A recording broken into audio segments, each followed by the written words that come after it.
Lagayan siya ng pagkain, guys. Aray ko, para siyang kabaong. Pero lagayan ng pagkain yan. Tsaka pagkain. Grabe. Sobrang laki yan, guys. Tapos akala mo kabaong. Pero hindi. Lagayan ng food. Lalo na pag maramihan nakakain. Yan. Tagay natin 1 minute. 1 minute pa mo.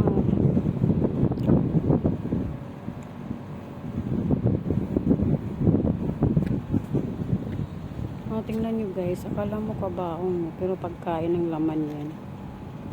Thank you for watching. Bye-bye.